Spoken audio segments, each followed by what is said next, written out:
Pictures up and roll sound. Rolling. And Mark. Action!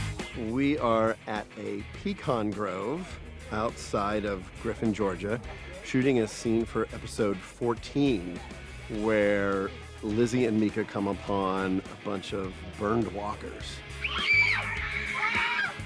This scene is like a different thing that I don't think we've seen before. It's Lizzie actually running from walkers instead of feeding them. There's a forest fire that happened somewhere, and these walkers just walked through it and were burned up, but kept going. They're not walkers anymore, they're burnt monsters. Tyrese and Carol hear shrieking screams from the kids. And we drop everything and we run. It's a pretty intense scene. I think the audience is gonna have a big whoa moment.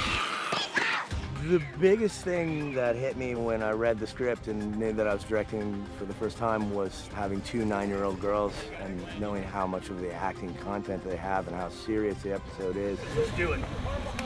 They're special. I mean, they're something amazing. All right, girls, here we go. Ready, go. You've been running, you've been running, you've been running.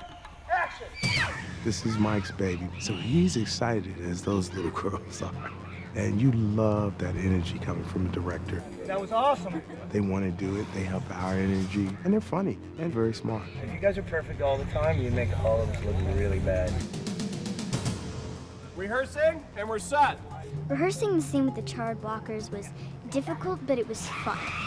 And I love my director, Mr. Mike, for that reason, because he makes everything fun. All right, starting the lighting process, guys.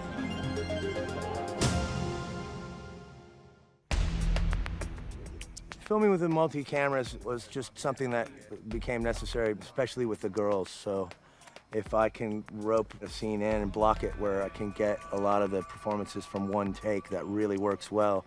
It's a lot easier because it's hard, especially this emotional stuff of these girls have to go through. Okay, girls, get back in there and show us.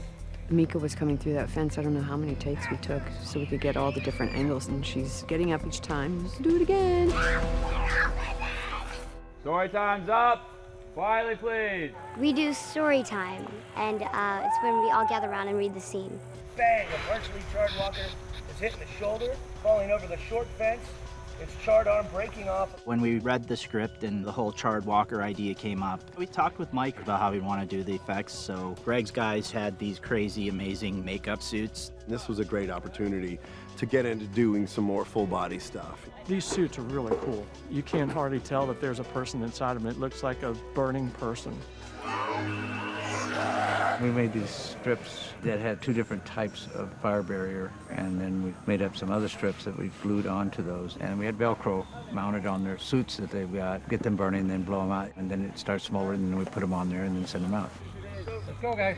Okay, we're set. Go, guys, we're smoking. They had to be incredibly mindful because the fact that they're charred, they got flames coming out. So if they got too hot in one take, they were like, okay, he's getting hot, he's getting hot. This first guy's getting hot. Mikey. Okay, cut. It worked out brilliant, and that was really it. Lizzie! Okay, here we go. My first reaction was, wow, they're really creepy. For the girls, it's beyond horrifying. They're not just walkers, they're evil creatures. The walkers are amazing, you know, in their physicality and how they take the hits and snapping heads and shoulders. It was pretty cool because one of them flips over a fence. It took the arm, he's gonna throw his arm back so the arm will go flying off. I worked with Russell and our stunt actor, and we had him fall over the fence in a few different ways. For continuity purposes, we want him to land a specific way so that we're not always just doing a digital arm that's facing towards the camera. The last guy, he's gonna take a hit, and he'll keep his arm behind him. Should it be a practical effect? Should it be a digital effect? At the end, we decided digital effect's gonna make it shoot a little faster and allow us more control of actually being able to have it rip off in a fluid shot. Each walker gets assigned a number, and during the takes, which you never hear, is usually a Russell saying, 1, 2, 3, 4, 5. And that allows camera operators to know which walkers are which. Some are wide, some are close-ups. and then 5 right behind him. I'll take 5.